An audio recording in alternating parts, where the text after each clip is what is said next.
live. All right, first episode, guys. Crazy.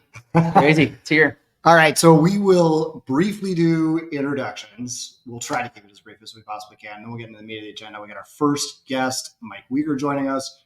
Jeff, you ready for this? Yeah, I think it's been a long time in the making, so I'm excited. So my name is Michael Belwomany. I'm Vice President of M&A for Carson Group. I have been here now for almost 2.5 years.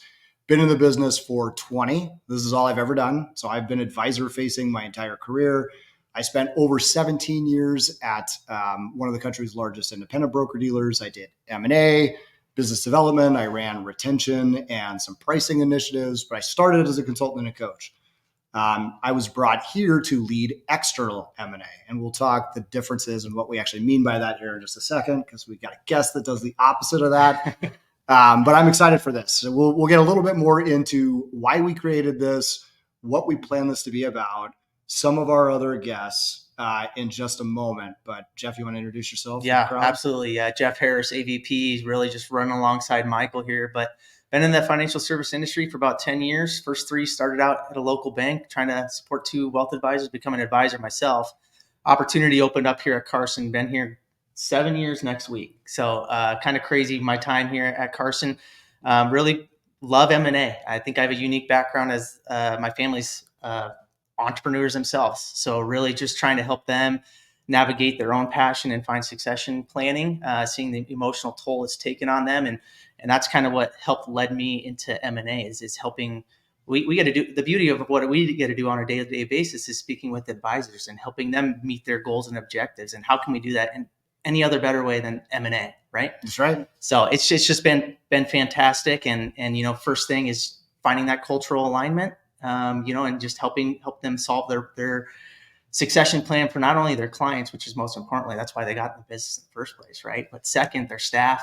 And then 2, making sure that their families are taken care of from the blood, sweat, and tears that they poured into their business the whole time. So really excited for this podcast, really excited to have Mike here. And I think there's just so much that we can talk about. All right. So we got to introduce him. He's not allowed to talk until we get to throw his intro video up.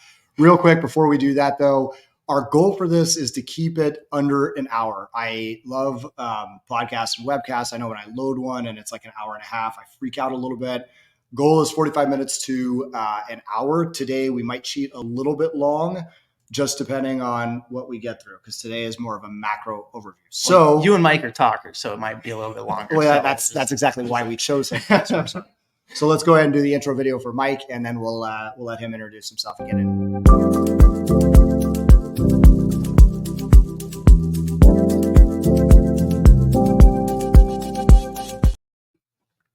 Yeah, I'm extremely excited to be here with you guys. When you guys said you were starting a show based around M&A, I was vying for a spot. I was like, I would love to come on and join. But my name is Mike Wieger.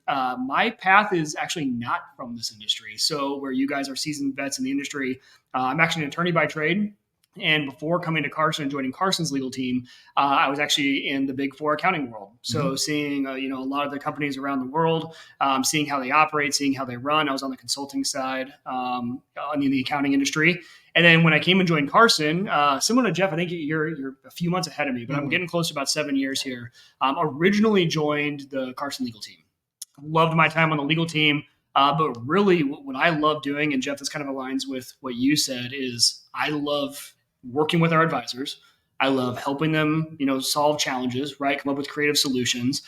So I fell in love with M&A. I was the attorney working with the M&A team before. And I said, the legal side's fun, but can I put on more of my creative business side hat and come over and work with our advisors? So to your point earlier, Michael, too. So I'm a VP of M&A here at Carson. But both of us in that role, but with very different sides of the house. Right. So where you lead the external initiatives, my focus is really on the internal initiatives. And what we mean by internal is at Carson, we have advisors all over the country.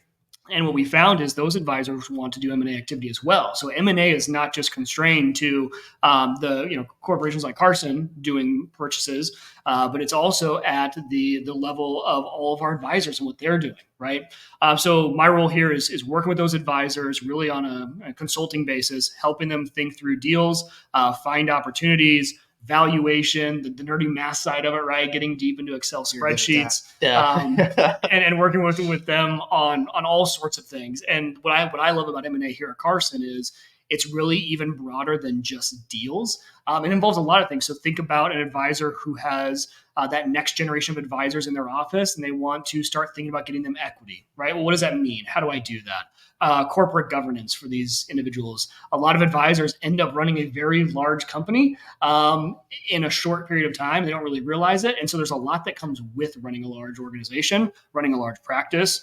So a lot of my side too is on that corporate governance piece. So we're 7 minutes in and we've talked corporate governance and equity. So we are off to the races. And Mike mentioned he was a nerd, which those of you who know Mike, massive big nerd, nerd self-proclaimed nerd. We don't have enough time to go into the nerd hobbies, but if you guys ever do want to talk about it, I am down to come back on and talk about ham radio. We'll have a special episode just for that. So let's, before we get into the meat of today, why you? Why did we pick you? I have some thoughts on that. I want to get your thoughts on it. Well, I'd love to know why you guys picked me. But I think what I love is when we want to start approaching a topic like M&A, there are so many aspects to that we probably need to start breaking it down. And so I think today is you and I see both sides of the house, right? So when you think of buy side M&A versus sell side M&A, you're really working on the buy side. And I kind of have this unique role where I see both. When I am working with one of our advisors and they're doing an acquisition, I'm assisting them on the buy side. When I am working with one of our existing partners or working with an opportunity we meet who are selling, maybe for succession or some reason, I'm helping them on the sell side. So I think it's important to understand all the dynamics that go in. And what I kind of love focusing on is the process of M&A. What does it look like, right? What is someone going to experience when they go through a transaction for the first time? And so I think that whole piece of this is something that we could really kind of start to dive into. And I'm excited to listen to all your guys' future episodes as you start to dive into, the nitty gritties on valuations and all those sort of things, because I feel like there's a lot of areas here that we could nerd out on. But I love starting with the process. So my answer to you is more self-serving. So this is our first episode, this is our pilot, right? Do we want to practice on our first episode with somebody? And this is not to take anything away from you. Do we want to get a big time name to come in here on our very first episode? Probably not. Like, let's make sure we got the kinks worked out. Let's make sure the pilot goes well. But more importantly, you and I have done a lot together. Yeah. We've recorded webcasts. We did YouTube videos for the firm. We did just to build out the Carson Livestream webcast cinematic universe. Ryan and Sonu on Facts vs. Feelings, with everybody should subscribe to. That's our sister podcast focused on macro trends and economic outlook. They're nuts. They did a 4-hour live on Leap Day episode. You and I recorded a commercial for that. Chelsea, our wonderful producer, made a comment about let's try and get 4 to 5 minutes. We went for like 9.5, single take, no breath taken on either side of the mic.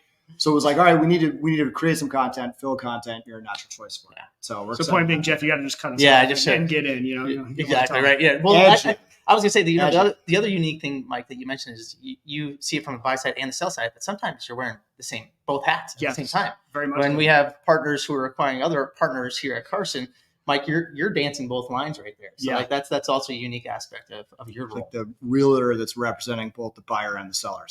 Yeah, and we've seen that actually a lot recently where in every advisor sees this, right? You have another advisor on the same platform as you. Is that a natural succession play? And so I help them kind of navigate. And again, to your point, I'm on both sides of that transaction and help them think through. In that case, it's very oftentimes a true merger, right? When you talk about mergers and acquisitions, and there's some law school jokes in there about are there really mergers or are there just acquisitions? But it's as much of a merger as it can be. Yeah. So housekeeping, we should mention right now they're cleaning the windows right outside this conference room we're in. So guys are literally going over the edge. If you hear big bangs and booms, that's what's going on. We're not under assault. So speaking of, let's do some housekeeping right now. I want to talk a little bit about how we came to this and why we came to this and what's our goal for the next 1 to 3 to 5 years. Yeah.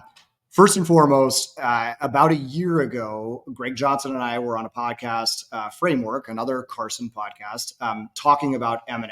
And when we got off of that episode, I realized we have nothing really centered around M&A and what that means. And it's not just the really in-depth, like, how do I drive business value? How do I approach the market? How do I transact? How do I integrate?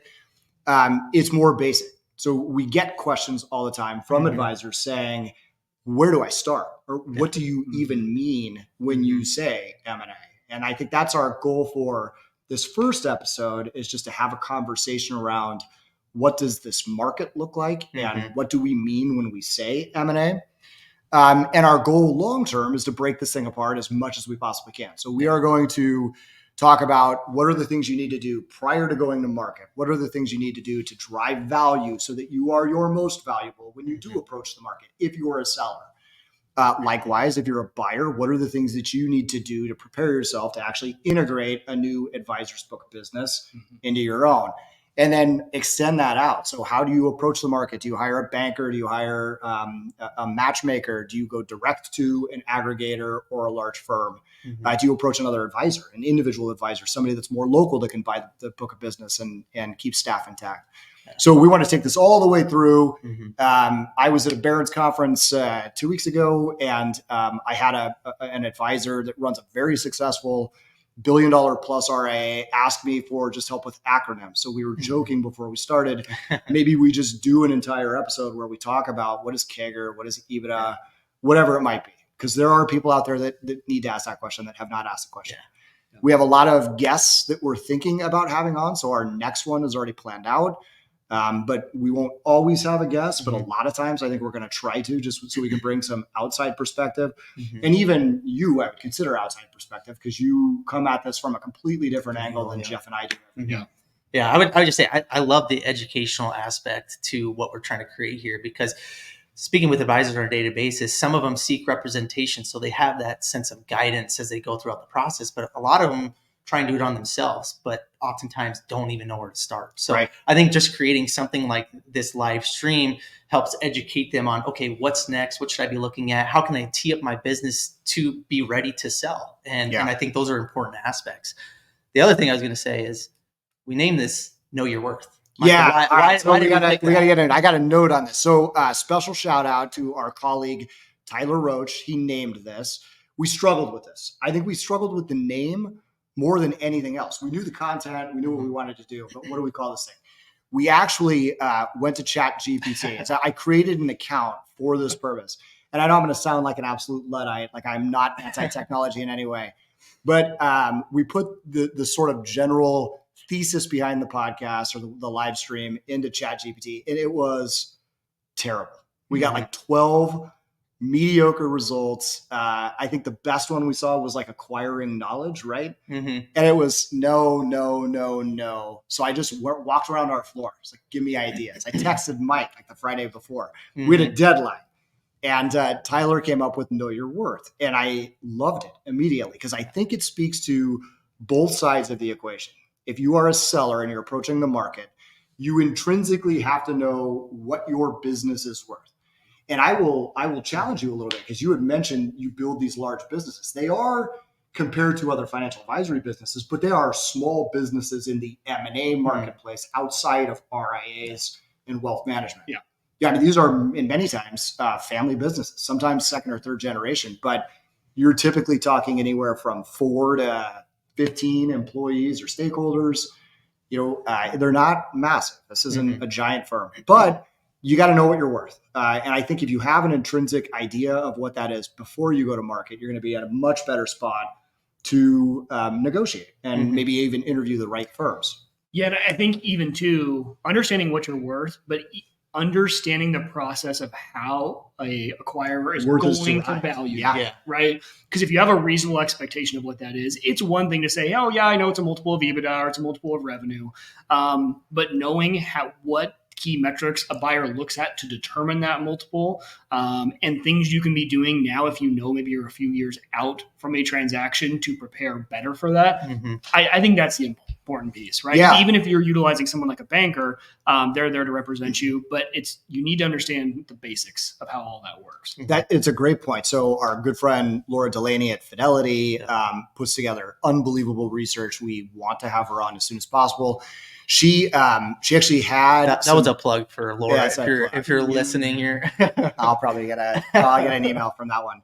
But the goal, or one of the slides in her most recent research was, why do deals fall apart? And she had an entire slide dedicated to misalignment between expectations of the buyer and the seller on value. Yep. And that is absolutely true. And sometimes they are wildly divergent. It's not just a matter of a turn on the multiple. And I know we're already using phrases we need to kind of back down from, but it's not even a relatively small amount. Sometimes that value can be double what the market is willing to bear or pay for it. So going back to know your worth, I also like it because I think it speaks to both the enterprise, like a Carson, or to the individual advisor or business that's buying another advisor's practice. What is that intrinsic value that you're providing to an advisor that they join yours? And that's where I really want to get more of your thoughts. So if you are out looking, because we'll get more into this, but if you look at the marketplace, most of these transactions are still advisor to advisor, not advisor to a Carson or one of our competitors. So when you're buying another advisor's practice, what's that value stack look like that you provide to that advisor? And what should you be charging for that? Or what do you take off the purchase price because of what you're providing? Yeah, absolutely. And I think even just tying that into, like, even from a buyer's perspective, is being able to tell that story of what is the true value that you're going to be able to provide to that potential seller, knowing at the end of the day that their clients are taken care of, their staff set up for that future growth, and that they're ultimately set up for success in the future too, if it's a sell and stay type situation. Right. Yeah, you're absolutely right. Yeah, in a sell and stay situation, and what we mean by that is if there are two advisors that are joining and the seller is going to stay on board and continue on with their career for a while in the new environment, I think a lot of that, 9 times out of 10, the value that the buyer is bringing there is twofold. Number one, it's either scale that the seller is trying to achieve. Hey, I can either build this on my own or I can buy it, right? I always kind of break it down. You can build it or you can buy it. From a seller's perspective, meaning you can go out, hire the individuals, build out the processes, do all that, or you can quote unquote buy it by essentially selling and merging in with another firm that already has that scale built in. So I think it's number one, it's scale, and number two, oftentimes, more often than not, it's operations and the efficiency they have in their operations. So do the operations staff, the individuals, without a doubt, team is huge. And then just the kind of the third and final piece could be just a slightly more sophisticated business. And what I mean by that is if you're hiring your second or third employee and the buyer has a team of 10 or 11, they might have built out their HR system a little bit more, right? They've gone through a few of those things that they've grown that can save you time by joining into that rather than building on your own. So when I'm talking to advisors who are thinking about merging into someone else, those 3 items are typically what they're looking for. So you can look at it from the opposite perspective of if you're an advisor out there looking to acquire books of businesses, think about those as, do I have those as core competencies? Are those things that I could say, hey, this is the value prop. This is why you should join me. But the final one I will say is, advisors out there, I think sometimes the trend is to get to be a little salesy about it. And it's all about the numbers. In every single conversation I've had between the two advisors, the seller wants to know, and now I'm kind of shifting to a little bit more of a succession-based arrangement. Well, this is all right. We're getting into the meat. Like this is what is RIA, M&A, wealth management, M&A. So but if they're, from a seller's perspective, as the advisor, my advice is, especially on the buy side, focus on showing your expertise as an advisor. One thing we have to remember is that in this transaction, yes, are we worried about valuation and how operationally is this going to align? It's extremely important. But the one thing that doesn't change as a constant is that the clients need to have a fantastic experience post-merger. And so if the buying advisor can really show their expertise, that your clients are going to be well taken care of, this is my plan for how to deal with all your clients' investments, and this is my investment philosophy, that goes a long way.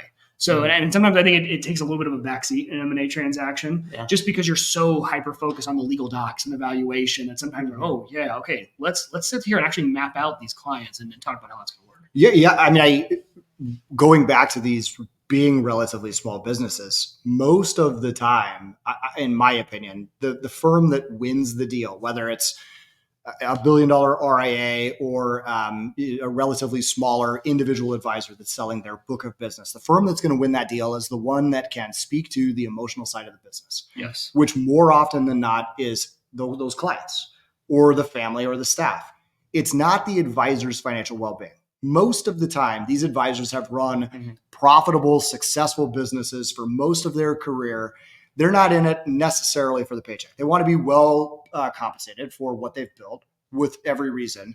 But the big motivating factor a lot of times is, who do I feel is going to best take care of my clients? And to your point about being a good advisor, I think that speaks to that. I mean, these are businesses they've spent their entire lives building. Most of their net worth is tied up in this business. It's an illiquid asset, and they're now approaching the market, and there is a ton of angst over it, not just in what the compensation or the value of the business is, but they are letting go of something that they have spent far more than 40 hours a week building for most of their adult life. Yeah, I think also it's, we hear it all the time, is that a lot of these advisors got into the business because they had friends and families coming to them saying, hey, I'm not getting the client service that I'm getting and what I need from my current advisor. So a lot of them have been turned into these accidental CEOs that have grew their business to phenomenal AUM or whatever the case may be. But what's AUM?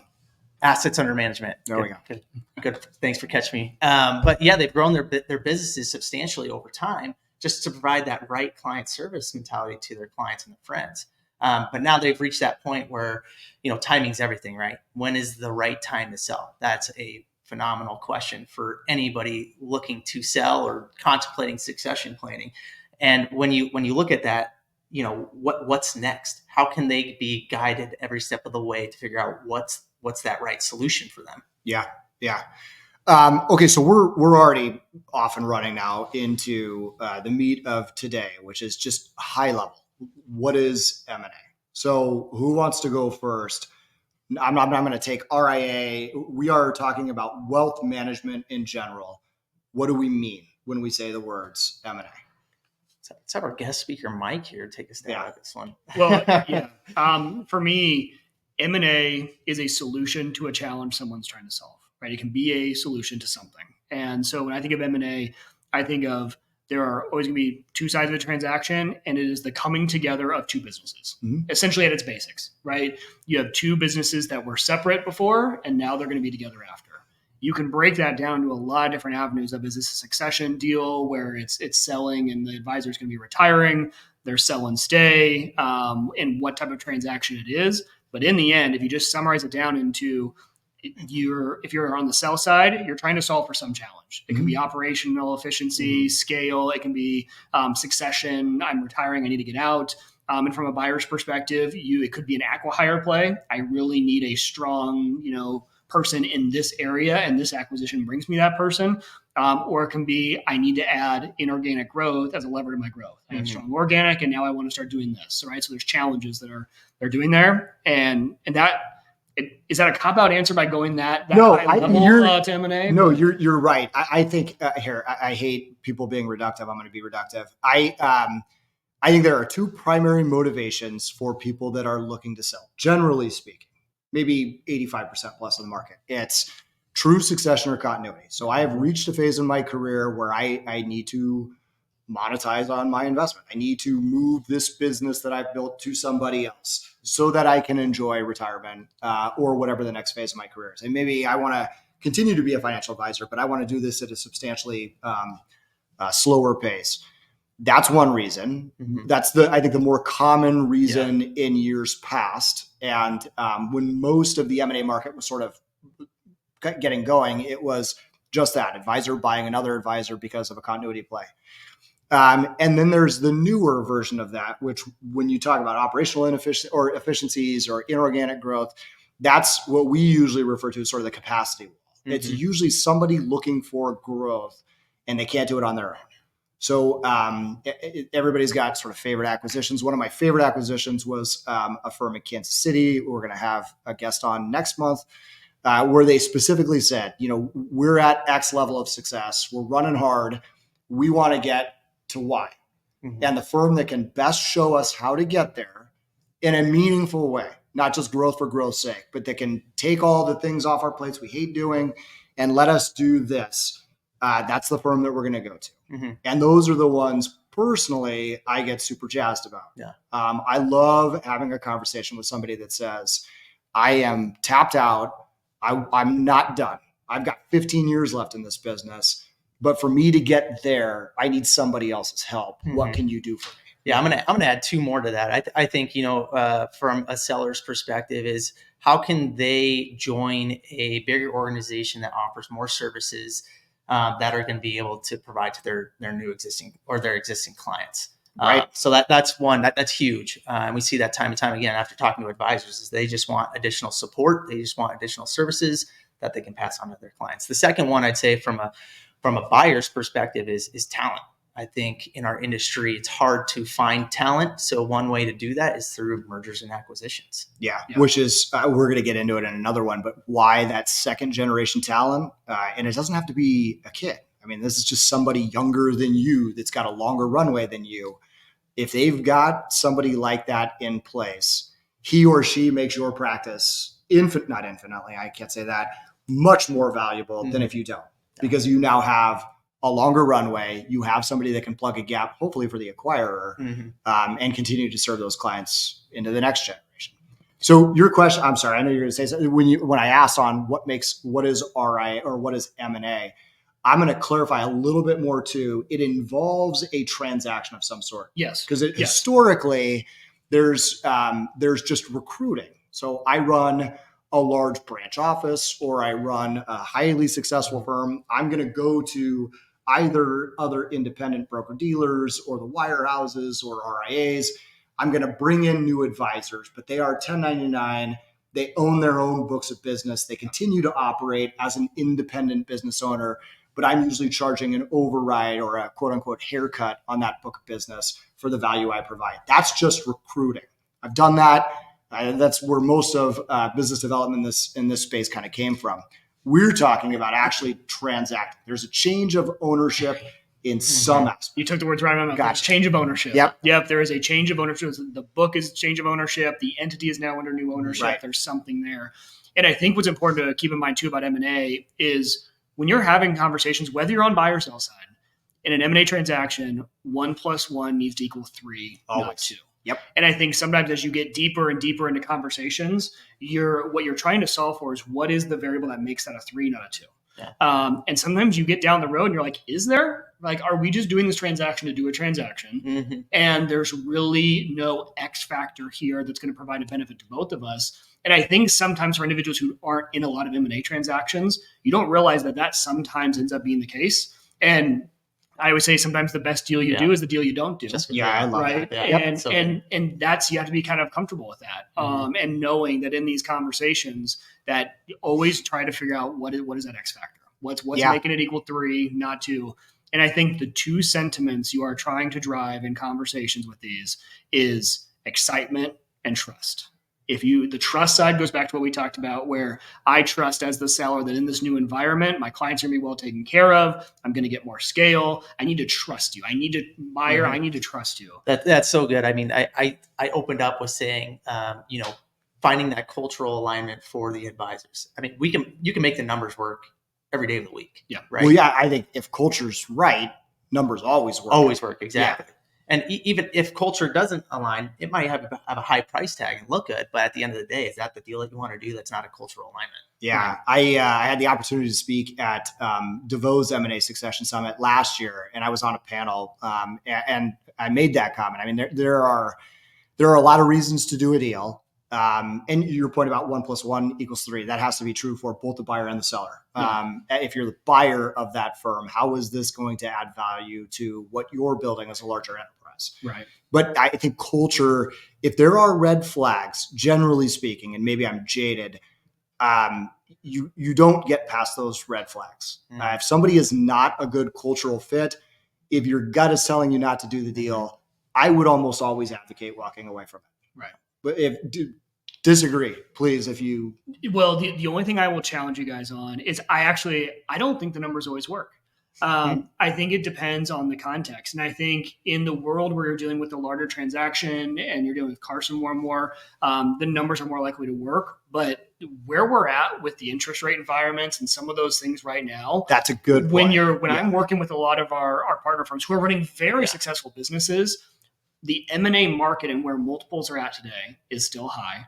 But when you look at it from a lending capacity and what can I go to do, sometimes the numbers just don't work. Yeah, I think that's a good point. And maybe I need to clarify that it's more so about the deal structure, right? We can structure a deal that's going to be favorable to us. That's a great point. Or we point. can structure something that's going to be favorable to the seller. So you're right.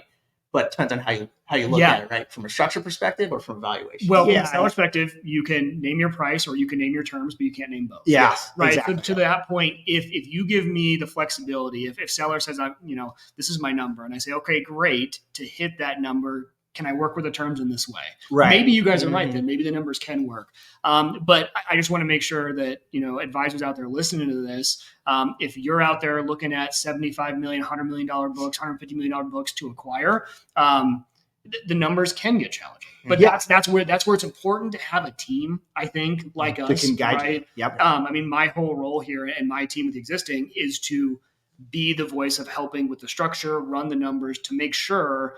Because when you get into a deal, we all know the excitement of it. Sometimes you get so excited, you're going to see this thing through to the end no matter what. And sometimes you can put it on the back burner. Right? You get so excited. Just like when you walk into a car dealership, you're so excited to get that car. And sometimes the math can get a little fuzzy in your head. And slowly, sure enough, you're paying more and more than you thought. But were you just with me when I leased my car? Or? No, it was, I was there when I did mine up here. I just know you get big eyes. You're like, sure, whatever you say. The market has certainly become a lot more sophisticated too. The cat is out of the bag. So 10 years ago, most transactions, as we were just talking about, are advisor to advisor. One of my favorite advisors down in Kansas at my prior firm, he had done 10 acquisitions and he had not paid up front on a single one of those. Every single one was earnout. That's impossible nowadays. No, maybe you can do it once. Can you do it 10 times? There's absolutely no way. It's just the market has become too sophisticated. And in large part, it's the rise of firms like ours and some of our competitors. You have these RIAs that have been highly successful. They've gotten a lot more sophisticated with their operations. There's a proactive campaign to go out and reach some of these folks. Jeff, you're very involved in that. Yeah. And folks have sort of had their eyes opened up to what the value of their firms are. They might not be accurate to your point, but they at least know that it's worth a lot more than 1 times commission revenue, 2 times fee-based revenue, which was sort of the model for a long, long time. So you can't do deals the way you used to. So when I say numbers work, if culture's right, you're right. I guess if you were to go to somebody and say, hey, we're going to put you on a 15-year earnout, does that make sense? Most people are going to say, I love you, but no. Let's not do that. and to your point too, the other thing is there's a lot more money in this industry. Private equity money, right? Like with all of that coming in, to your point, the cat is out of the bag on the value that these firms have. And so when you're trying to structure a deal with no upfront or earnout, someone else is going to give them without a doubt, right? That's what you're competing with. And that's the difficult part. Yeah, we've seen that just deals that have come through non-banker or matchmaker led. So folks that have reached out to us via a website or a webcast like this or our sales team. And where those used to be a little bit more proprietary, they maybe weren't as expensive as something on the open market. That's not necessarily true anymore. Those are still going for highly aggressive multiples. I know that's probably the number one comment we're going to get is what are the multiples? Yeah. We'll let Laura Delaney at Fidelity answer that when we have her. But it is certainly a different market than it was even 5 years ago. Yeah. Especially with Mike, you mentioned a lot of private equity out there, even a lot of first time buyers out there. Absolutely. Laura can speak to that on how many first time buyers we had just last year, but people want to do M&A, and there is a huge market out there for people who can buy these firms who are looking to sell. Yeah. If you're selling, I would argue there's never been a better time. Mm-hmm. I think most people, I'm not really going out on a limb there. I think most people would agree with me. Not only is your business more valuable than it's ever been, but you have such a menu of choices. There are, I've heard the 32 dozen from David DeVoe. There are 24, 25 really great big firms out there that are providing something different and unique. Mm-hmm. And you can sort of tweak that flavor to find exactly what you're looking for. Same goes for the individual advisor market. I think you'd agree. you can find 15 really qualified potential buyers out there for just about any practice and get something that really, really fits. And I think and I'm curious to get your guys' perspective on this, but it seems like because of that, you now, as a seller, when you say now's a great time to sell, the industry has been forced to create a lot of creative structures that allow future incentive for these advisors. Because with where everything is at today, I might not be ready to retire, right? I still might have 10, 15, 20 years in me, but is it a good time to sell? And does the deal structure provide me with incentive to continue to grow? Yeah. So in a sale, my question, okay, if it's a good time to sell, let me ask you two things. Can I get some operational efficiency? Can I lock in a pretty good value right today? And maybe I do want to take some chips off the table, or is equity at play, right? Things like that. So can I diversify instead of owning 100% of this thing I'm building? Can I diversify that a little bit? And I think the industry has kind of been forced and done a pretty good job of saying, okay, we're going to have a lot of sellers that might want to stay on board. What is the solution here? It seems to be something that you guys are solving for pretty often. Yeah, we prefer that. I mean, I have nothing against the advisor that has done this all the way up to the end of their career. And he or she says, okay, time's up. I'm going to sell this thing. I'm going to work really hard for 6 months through a transition. And then I'm drinking margaritas at the beach. Yeah. That's their right. It's less attractive to us as a buyer, generally speaking, because there is now more flux and play with those client relationships. And you can't necessarily count on growth from that business. And let's take it even a further step back and get really basic here. The reason we buy businesses, the reason we do M&A as an enterprise, is you are taking a bet that business becomes more valuable over time. Yeah. Not that it stays the same, or God forbid, declines in value. And if an advisor exits and clients attrit or go elsewhere, revenue declines, which makes that business less valuable the day after you bought it than the day you did, or the day after. So you're taking a bet that whether it's through the operational efficiencies you mentioned, the growth that you can plug in, client acquisition plays, all the things we do here at Carson, that you are going to be able to grow that business alongside that advisor to make something more valuable over time. Otherwise, if you were to just talk about multiples, that's your break even. If you put a 5X on a business, then you're not going to even make money back for 5 years if there's no growth or efficiencies. So that's absolutely true. And those advisors that say, I've got 7 years left or 10 years left, they are more valuable as a firm because you can take a bet on growth. And to your point, we are trying to incentivize future growth by putting parts into the deal structure that reward future growth and allow them to participate in it, whether it's through cash payments or equity participation. Or in some cases, we've even got a little bit creative and try to reward individual advisors like we do a third-party recruiter or center of influence and have them go out and headhunt and find new opportunities for us. So anything that can be a force multiplier for the home office and allow that advisor to participate in the growth, that's a really attractive story. Yeah. And I think it just goes back to the whole talent acquisition is, finding a firm that has those generational 1, generation 2, and generation 3 advisors all in place makes that firm exponentially more valuable. Right. I mean, we viewed an opportunity a few days ago where it was a distressed sale. I mean, unfortunately, the advisor passed away, but didn't have anything set in place and assets were declining. And that's just hard for a firm like Carson to want to make an investment in a firm that's declining in assets. And it's heartbreaking. You feel for them, right? Yeah. It's because it's something that just putting a plan in place, having something there, doing a little bit earlier. Which is exactly what advisors are telling their clients. You need to plan for the future, plan for contingencies, protect against downside. It's the same thing with your book of business. And I love how you kind of dove into why does a buyer do M&A? Right. Because I think a seasoned buyer makes a sophisticated seller. The more time you spend on the buy side, so I've worked with a lot of advisors who have now done, 2, 3, 4, 5, 10 deals on their own. When we have conversations on the flip side about, hey, Mike, is it okay? I've done a lot of acquisitions. It's time for me to sell. They understand what the buyer is going to be thinking about. They understand, they get it that, hey, well, a buyer's only going to want me if it's going to be a growing business. They understand the KPIs the buyer is going to be looking at. What's KPI? Key performance indicator, right? Right? So you're gonna have stats on your business, like your average age of your household, your average revenue per household, all of those sort of things that you want to be tracking. Make sure they're going in an upward trend. But yeah, the more seasoned buyers will make a much more sophisticated seller. Yeah, and going back to that whole value conversation, they have a pretty good idea of what they're worth. Mhm. Yes. So you don't usually run into the misalignment between buyer and Right. seller on what the business And is. when it comes to negotiating, they're really good at it because they know, okay, if I'm on the opposite end, what dynamics What can do I I play want? with? Yeah. We talk about levers, right? I'm notorious for always bringing up levers. In a deal, there's a lot of levers you can push and pull.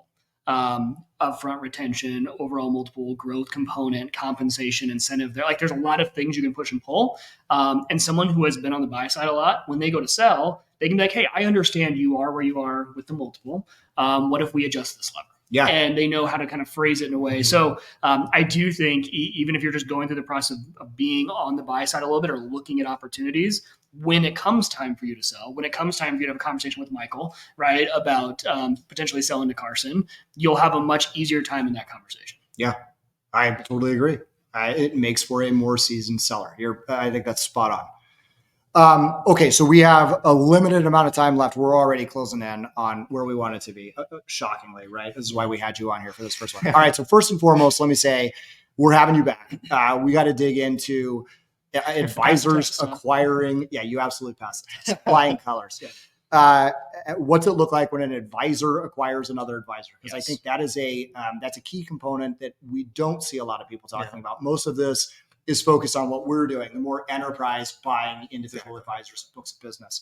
So we need to dig into that. We need to talk a little bit more about how does an advisor go to market to buy, whether it's through the help of an institutional player like us or through an intermediary. How do you secure financing? Listing sites. Because it is extremely different.